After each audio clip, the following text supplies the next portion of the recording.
Hay un aspecto controversial dentro del cristianismo que ha dado origen a diversas discusiones, y es el papel y la importancia que le da la Biblia a la mujer. Algunas personas han rechazado y atacado la palabra de Dios acusándola de ser un texto machista y discriminatorio, que pone al hombre por encima de la mujer. También han acusado a la propia iglesia de oprimir a las mujeres. ¿Es esto de verdad así? ¿De verdad la Biblia enseña estas cosas? Vamos a verlo.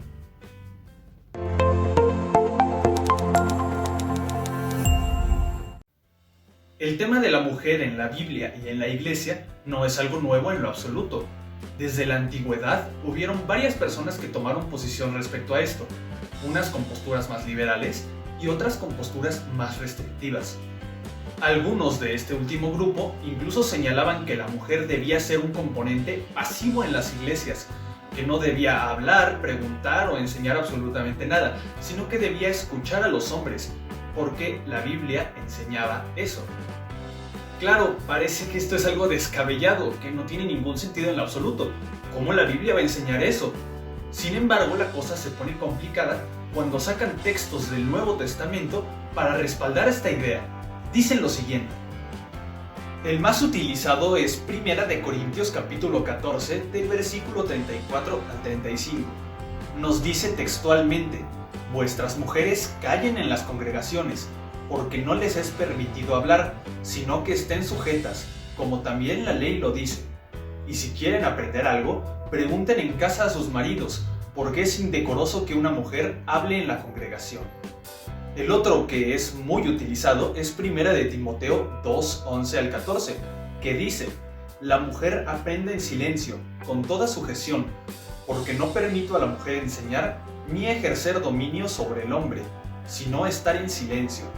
Porque Adán fue formado primero, después Eva, y Adán no fue engañado, sino que la mujer, siendo engañada, incurrió en transgresión. Seamos sinceros, esto sí que parece discriminatorio e injusto, y da pie a muchas preguntas. Por ejemplo, ¿por qué un hombre sí puede hablar en las iglesias y opinar y la mujer no?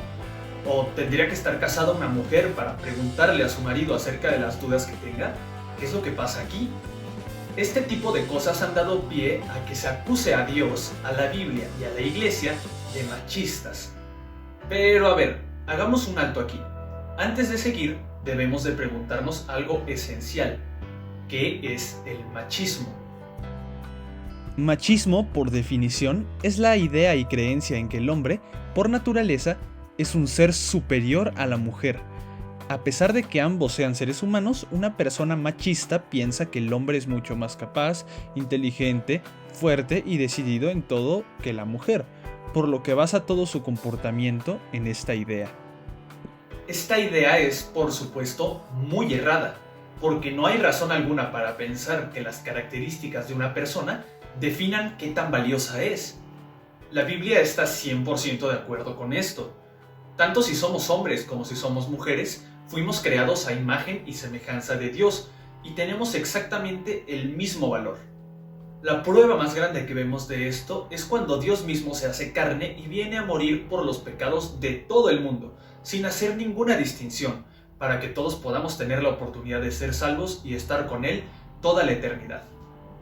Hay que concluir entonces que la Biblia no aprueba las ideas machistas, pero entonces, ¿qué pasa con los textos que habíamos mencionado antes? ¿Se contradice acaso la Biblia o hay alguna explicación? Algo que es muy, pero muy importante a la hora de analizar lo que significa un versículo en la Biblia, cualquiera que éste sea, es analizar su contexto, es decir, saber reconocer los elementos que le rodean para saber lo que nos quiere decir. Sé que suena algo complicado, así que pongamos un ejemplo sencillo. Deuteronomio 11:24 es una promesa de Dios que dice que todo lugar que pisare la planta de vuestro pie será vuestro. Pues qué bien, entonces si queremos alguna cosa solo tenemos que ir a darle un pisotón. Esto sería verdad si no fuera porque el contexto de ese versículo habla sobre la conquista de Israel en Canaán y de cómo Dios les daría los territorios. Obviamente no podemos aplicar este versículo a nuestra vida diaria. Ya que sabemos esto, ahora sí vayamos con lo difícil. Primero, el texto de Corintios. Volvamos solo un versículo antes, y nos encontraremos con una de las ideas principales de todo el capítulo. Dios no es un Dios de caos o desorden, sino de paz. Todo el capítulo está orientado a corregir e instruir a los creyentes de Corintio con el fin de evitar situaciones caóticas que solo sirven para distraer del mensaje de Cristo. Esto es importante para entender el sentido de la prohibición hacia las mujeres, ya que sabemos que no se aplica de manera universal, porque el mismo Pablo, en el mismo libro, reconoce que las mujeres pueden orar y profetizar de forma pública. Entonces, ¿por qué dijo lo que dijo? Bueno, es muy probable que sea una medida que decide tomar porque el colectivo femenino participaba o quiso participar activamente en todos estos desórdenes en la iglesia. Esta situación era grave por un motivo principal. Se estaba violando el orden establecido por Dios en cuanto a ciertos roles específicos que tiene que cumplir cada género en la iglesia.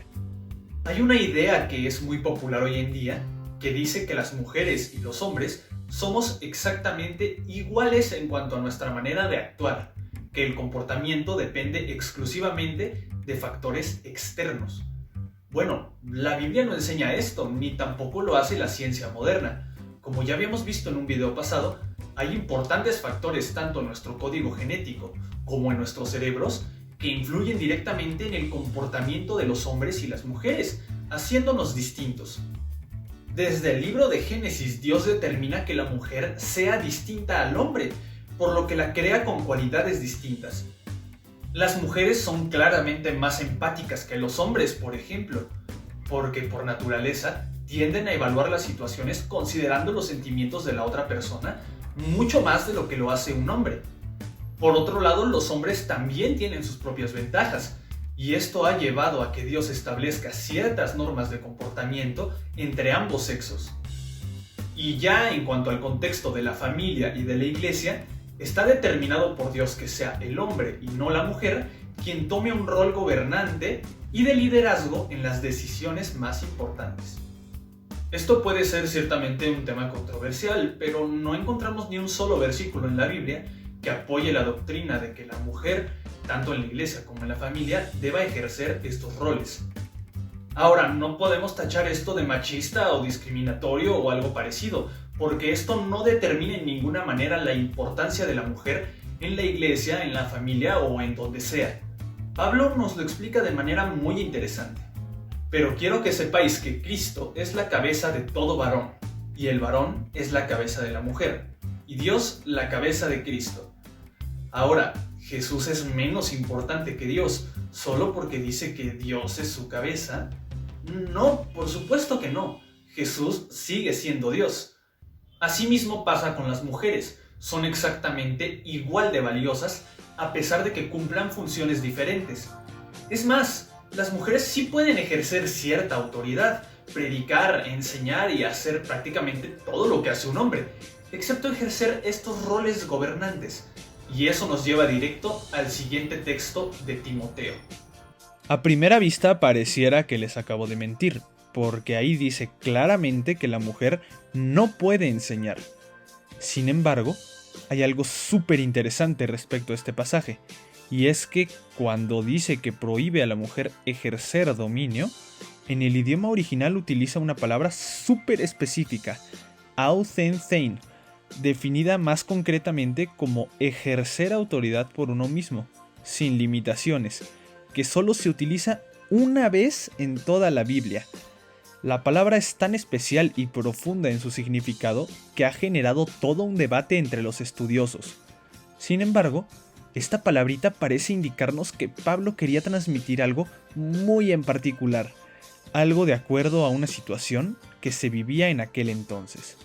Este libro de la Biblia es una carta a Timoteo, un joven que estaba a cargo de la iglesia de Éfeso, una ciudad importantísima en aquel entonces, y en donde casi todo el mundo adoraba a la diosa Artemisa. Tan importante era este culto que le construyeron un templo grandísimo a las afueras de la ciudad, tan grande y tan hermoso que era considerado una de las 7 maravillas del mundo antiguo. Bueno, pues resulta que ahí había un grupo de personas llamados gnósticos. una secta que decía creer en Jesús, pero predicaba cosas contrarias al cristianismo. Una de estas doctrinas erradas era una que decía que Eva había sido creada antes que Adán, incluso que Eva era superior a Adán de alguna manera. Esta idea se esparció rápidamente entre los seguidores de la diosa griega.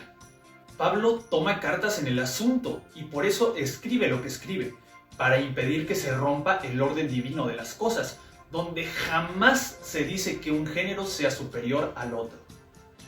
Como acabas de ver, estos textos sí que tenían una explicación. Por eso, cada vez que uno se tope con un pasaje que nos es difícil de entender, es importante no quedarnos con la primera impresión, sino escudriñar las escrituras, preguntarle a otras personas y pedirle a Dios que nos ayude a comprenderlo. La Biblia no es un texto que transmita ideas injustas como el machismo. A veces puede parecer que es así, pero cuando uno profundiza, se da cuenta de que no hay textos que respalden esta idea. La mujer cumple importantísimas funciones, tanto dentro de la familia, de la iglesia, como del mundo en general. Esto en formas que los hombres no pueden siquiera imitar. Al final, esto no se trata de creer que ambos sexos son exactamente iguales, ni tampoco de crear una guerra y enemistad entre ellos, sino de cada uno seguir las leyes que Dios nos ha establecido y vivir conforme a su voluntad. Y bueno, eso sería todo por esta semana. Sé que este es un tema no tan sencillo, así que no tengan pena de dejar las dudas, comentarios u opiniones acerca del video. Trataremos de responder en la medida de lo posible. Asimismo, queremos comentarles que estaremos intercalando la serie de los libros con otros temas que no tienen nada que ver, como este, pero igual son interesantes. Estén al pendiente del canal. Nos vemos luego.